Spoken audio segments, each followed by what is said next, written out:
के कोने कोने में YouTube के माध्यम से हमसे गुरु मंत्र लेकर वैदिक अनुष्ठानों में आगे बढ़ने वाले मेरे प्रिय शिष्यों, सज्जन और सन्नारी, चलिए आज गड़बड़दास के पूछने पर हमने बताया कि मरने के बाद आत्मा का क्या होता है। मरने के बाद गीता में भी कहा है कि आत्मा अजर है, अमर है, ईश्वर का अंश है। ईश्वर अंश, जीव अविनाशी, चेतन अमल, सहज सुखराशि। तो ये जो पंच तत्व की बोड़ी हमें माँ के उदर में मिलती है, ये मर जाती है। मरने का मतलब ये होता है कि ये मशीन जो माँ की उदर में बनी है, ये धीरे धीरे घिस जाती है। आँख, कान, नाक, सारी इंद्रियां बूढ़ी हो जाती है। अपना काम करना जो बंद कर देता है वही मरा हुआ है। तब इसमें बैठा हुआ ईश्वर निकल जाता है। जो चेतना तत्व है, जो आत्मा को पावर देता है, वो परम तत्व इस बॉडी को छोड़ देता है। और वही लोग कहते हैं कि आदमी मर गया। अब मरने के बाद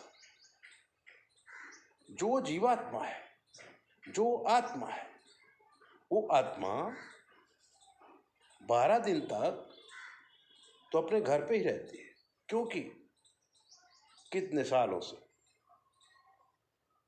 पंचतत्व के शरीर के साथ, अपने सगे संबंधियों के साथ, अपने माता पिता पत्नी बच्चों के साथ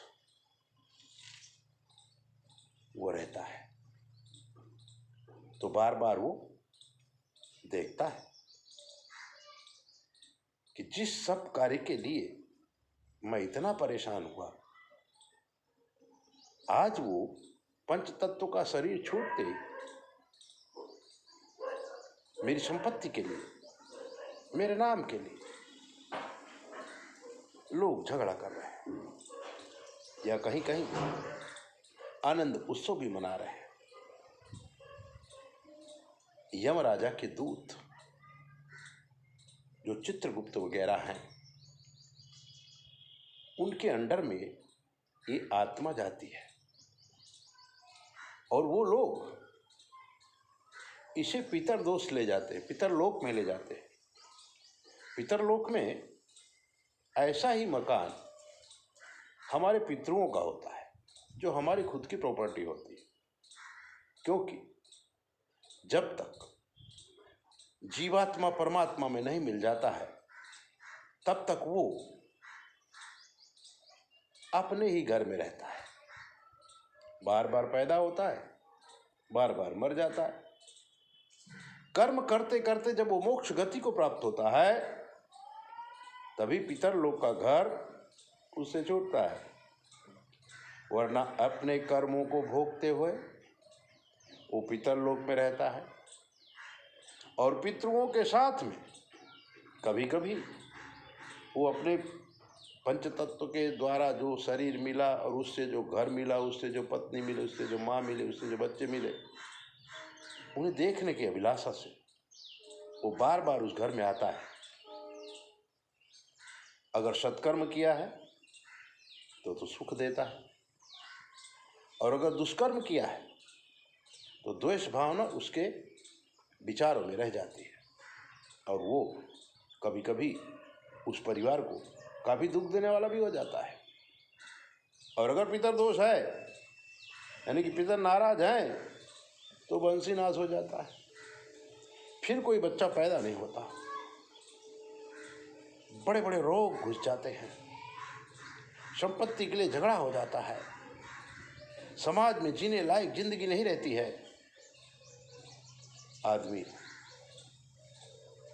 सोचता कुछ है, हो कुछ जाता है।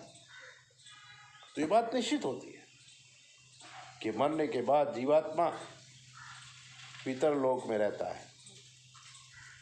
क्रियमाण संचित और प्रारब्ध कर्म भोगने के बाद वो फिर से उसी परिवार में पैदा होता है और पैदा होकर के फिर से नए कर्मों का निर्माण करता है।